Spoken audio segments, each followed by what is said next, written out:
Okay, so this is the third take. I feel like the giant head when I'm recording in my office here at the Todd Center. But there's a couple of things with this particular unit in my lectures is the pen kind of does its funky own little things, which is a lot of fun to deal with. But I would just ask for your patience here. Plus, I'm going to work without editing software, which is also really different for me as well. So let's go ahead and jump into it. And I'm going to try to share my screen with you. Share screen. Let me find the right screen here. It's this one. Share my screen with you. Okay, so I should be sharing the correct screen now. I'm just so used to my setup at home, not the setup that I have here. So, like I said, just bear with me if you don't mind. Okay, so in looking at this particular unit, we're again going back to the model that we looked at in chapter 2. And remember the circular flow model. And we're going to revisit those markets, demand and supply of things like land, labor, and capital. We're going to start with labor first. And so we're going to look at the demand for labor. In looking at each of the factors of production, land, labor, and capital, remember that in the land, labor, capital, that we have, well, don't remember this because you don't remember it because I didn't tell you. When we talk about the demand for land, labor, and capital, those factors of production, we're going to say it's what we call derived demand. Derived demand basically says we don't necessarily have a demand directly for that land, labor, capital, but through our demand for products or services, that's what informs the demand for land, labor, and capital. So that might seem a little confusing, but I think my next slide will help make sense. So what derived demand means is that if you want or have a demand for a new house, then by default, you have a demand for all the things that go into a house. So the demand for steel would increase, the demand for bricks would increase, stones, wood, and the labor to construct that house, as well as the land to put that house on. So the new house, the demand for that actually drives the demand for these inputs to that finished product. That's why we say this is derived demand. Now, labor is such an instance. And when we talk about the labor market, okay, there is a demand and a supply to the labor market. We touched on this very briefly when we talked about floors and ceilings. And we talked about the idea that minimum wage is a price floor set by the government. But now we want to drill on that a little bit deeper and to take a really good look at what this means. So first of all, let's talk about the demand for labor and the supply of labor. Again, remember it's derived demand, and that's kind of what this is stating to us right here. To put us in the right context, what I want to do is to show you the market for labor. So here, remember, we have our x-axis and our y-axis, and our x-axis is going to be the quantity of labor. Our y-axis is actually going to be wages. So I think we introduced this back again in price floors. Our demand for labor is from businesses that are wanting to hire. So the demand for labor is not a consumer, it is demand by businesses that want to create this product or this service. The supply of labor then comes from individuals or households that want to sell their time in exchange for wages. So this is households. Okay, so the demand comes from businesses, the supply comes from households. Kind of a little different than what we've been looking at. What we've been looking at is right here in panel A. Are you there? And remember that in panel A, Are you there? we have the price of apples along the y-axis, and we have the quantity of apples along the x-axis. The demand are people who want to purchase apples, so this would be households. And the supply are the farmers or the apple growers. And again, equilibrium, we're pretty used to seeing panel A. What's different for us is the derived demand for labor of apple pickers.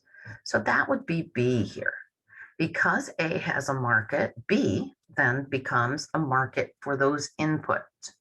So again, over here on the y-axis, we have the wage of apple pickers. On the x-axis, we have the quantity of apple pickers. We would say this is the quantity of labor. The demand for apple pickers, the demand would be farmers wanting to hire apple pickers. The supply would be individuals or farm workers that want to pick apples. So this would kind of come from households. So you can see how it's a little bit different than what we've been looking at typically. Again, where the quantity demanded and quantity supplied is going to be the wage in that market. And if I could draw a straight line, that would be scary. And this is the number in the market. So again, remember, this is a market.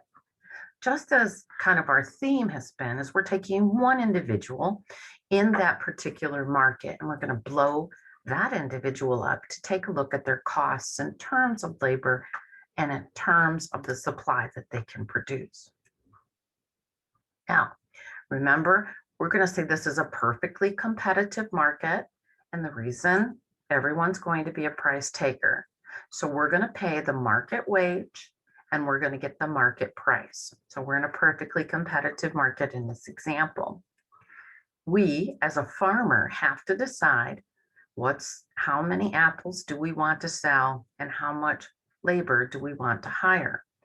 Remember that we're always in a profit maximizing standpoint where the marginal revenue is going to equal the marginal cost. And I'm going to show you how we're going to use this to apply that toward a particular scenario.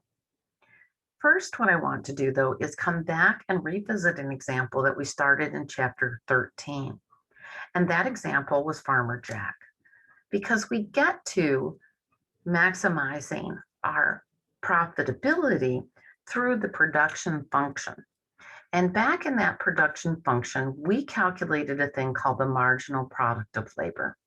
And I want to revisit that because through that marginal product of labor, we're going to calculate the value of the labor. And that's going to determine whether our cost equals our benefit or whether the benefit is greater or the cost is greater.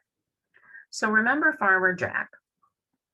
And Farmer Jack sells wheat in a perfectly competitive market. And he needs to hire workers. That's kind of where we were at.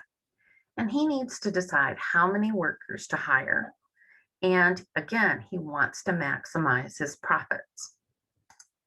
So we have to think about the benefit of hiring a worker versus the cost. So the benefit of hiring a worker is really the output that that worker gives us. So the output. And then the cost of that worker, which is their wages. Now, one problem we have is the value of output is in real terms, meaning it is a quantity amount. How many bushels of apples, for example? And I'm changing this to apples because I'm in an apple mood, I guess.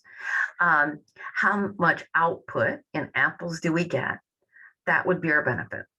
But because it is a real term, we need to multiply that by the amount of money that we're going to spend.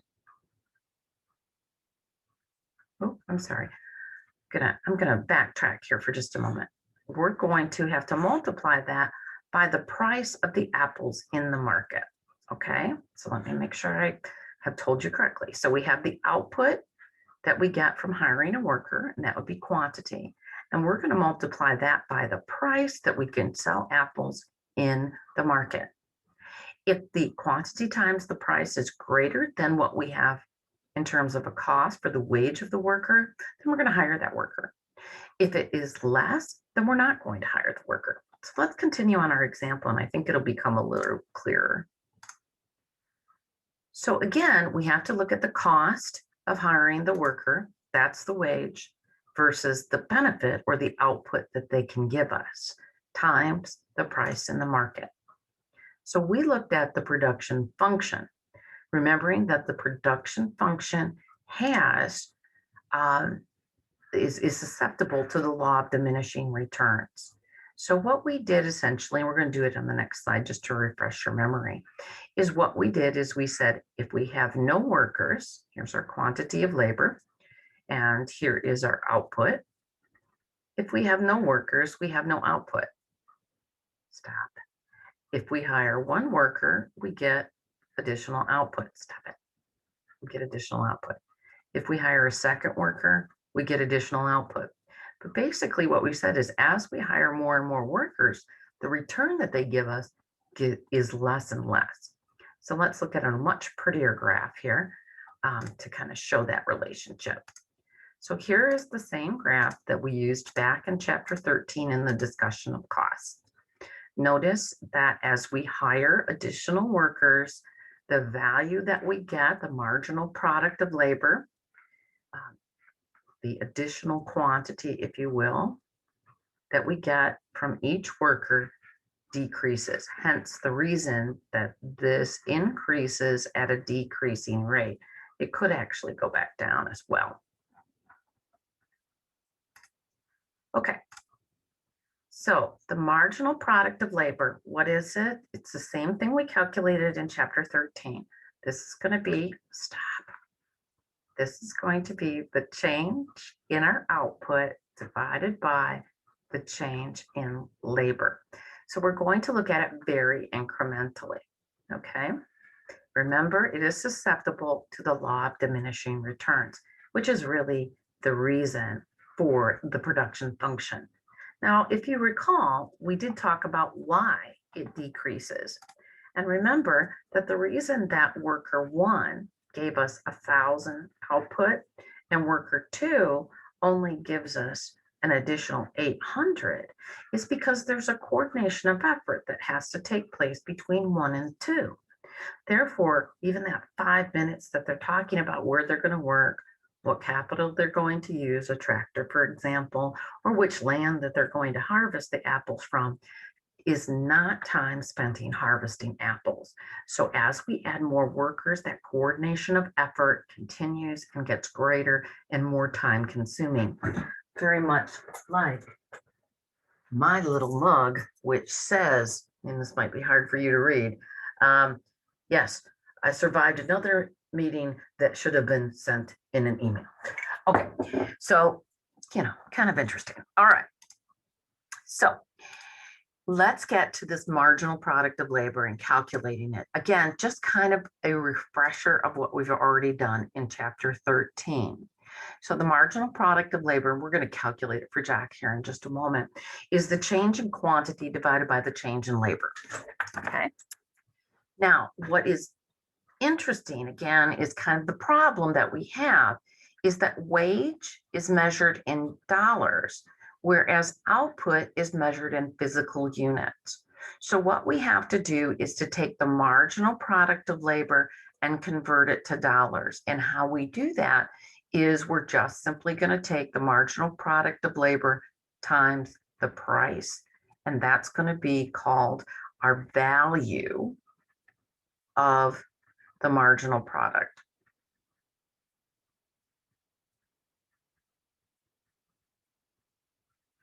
So let's continue on with our example, and I think it'll become pretty clear to you kind of what we're doing here. If we graph the marginal product of labor, we're going to see that it is the demand curve for labor, because this basically says how much quantity of output does that additional worker give us times the price. And we know that because of the law of diminishing returns, as we add workers, we get less and less output. That's essentially why the quantity or output that we have is decreasing, right? Okay. Again, I think this will make more sense as we work our way through the example. So here's a question. Find the marginal product of labor, the value of the marginal product, then graph a curve with the value of marginal product on the vertical and the labor number of people on the horizontal, okay? So let's go ahead and do this. So first of all, I'm going to calculate the marginal product of labor. Marginal product of labor is just the change in the quantity or output divided by the change. Okay, so this does some funky stuff. Change in labor. Imagine there's a little triangle there because it doesn't like that. Okay, so let's do this. We have 1,000 minus 0 divided by 1. So we have 1,000 and we have 1,000 divided by 1 is 1,000. 1,800 minus 1,000 is 800. Going to divide that by 1, so this is 800. 2,400 minus 1,800 is 600, divided by 1. 2,800 minus 2,400 is 400, divided by 1. And 3,000 minus 2,800 is 200, divided by 1. So that's our marginal product of labor. Just again, how is our output changed as we add more and more workers? Notice again, it decreases. Hence the law of diminishing returns. Now, the value of the marginal product is just going to be the marginal product of labor times the price. And here they've told us the price is $5 a bushel. So basically, we're just going to take the marginal product of labor and multiply it by $5. So 5 times 1,000 is 5,000. 800 times 5 is 4,000. 6,000 times 5, oops, missed a 0, is 3,000. 4,000 times 400 times 5 is 2,000. And 5 times 200 is 1,000. So this value of the marginal product becomes the actual demand curve for labor. So let's go ahead and look at that, make sure we're right.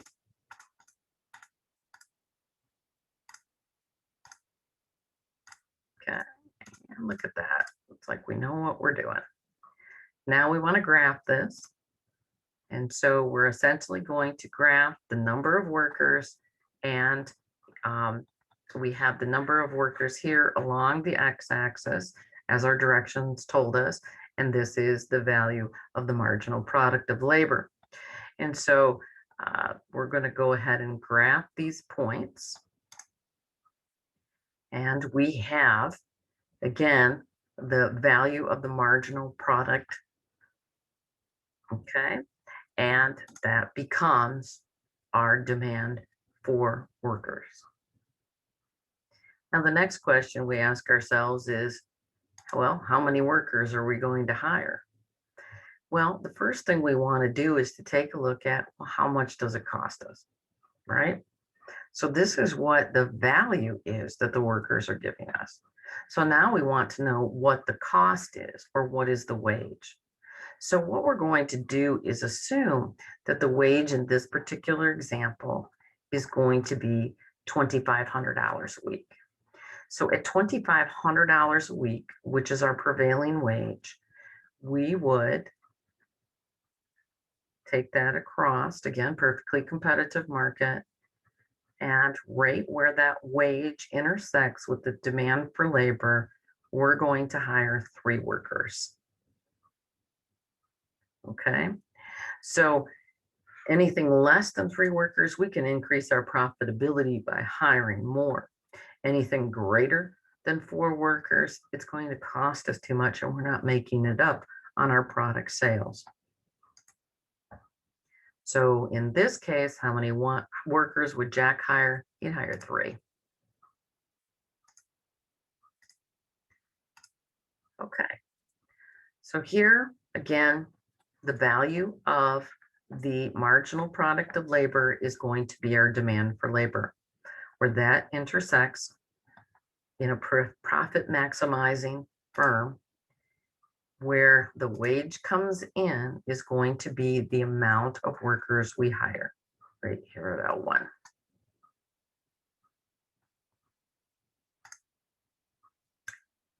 Okay, hopefully this is making sense to you. So we're going to hire up until the point where the value of the marginal product of labor equals the wage. That becomes our labor demand curve. Okay, I think this makes sense once you understand how to do these. Now, just as the demand curve shifts, so too can the labor curve shift. So what makes the labor curve shift? The first one is a change in output price. So this would be the market price. Because we take the marginal product of labor, we multiply it by the price in the market. If we have a change in the price, then that too is going to change the demand for labor. Remember that derived demand. If there's a technological change, okay, if there's an advance, that can increase the marginal product of labor. So now we give them a tractor, right? Which means that the quantity or output per worker hour goes up. And when that happens, it can increase the demand for labor.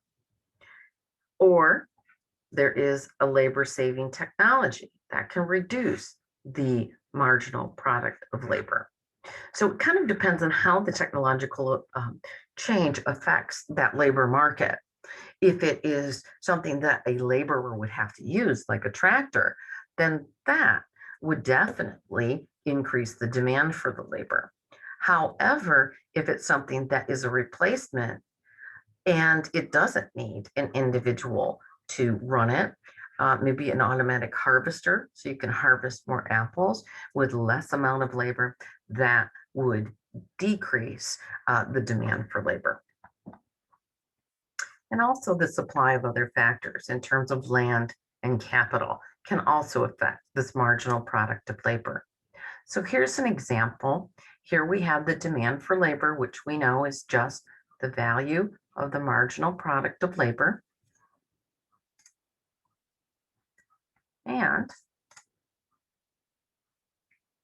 anything that increases the price. So what have we talked about? Those things that increase the price or shift the curve.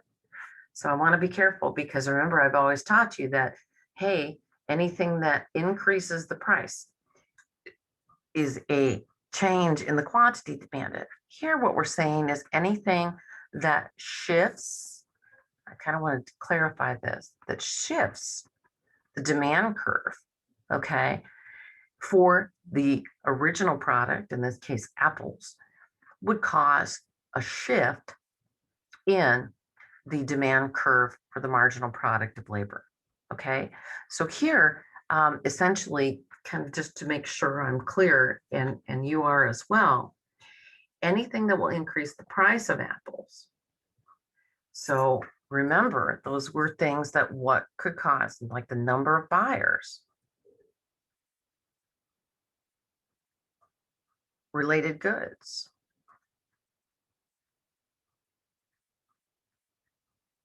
Okay. We also talked about, anything other than price. Okay. Now, what happens is here, if we have all of a sudden, and again, this is the demand and supply for apples as a market, all of a sudden, it is news breaks that apples are a cure for cancer. Well, that's going to cause the demand curve to shift outward and to the right. Notice that effect of shifting outward and to the right for the market for apples causes the value of the marginal product of labor for apples, okay? and this is Apple workers, right, is going to shift that demand for labor upward. Okay, I think that's clear. Okay, so let me go ahead and slideshow, discard those, and yeah, okay, good. So now we're back here, and so hopefully that makes sense to you in terms of the derived demand and how this would work in terms of labor. We're next going to look at the supply of labor in these factor markets. So until next time, thanks.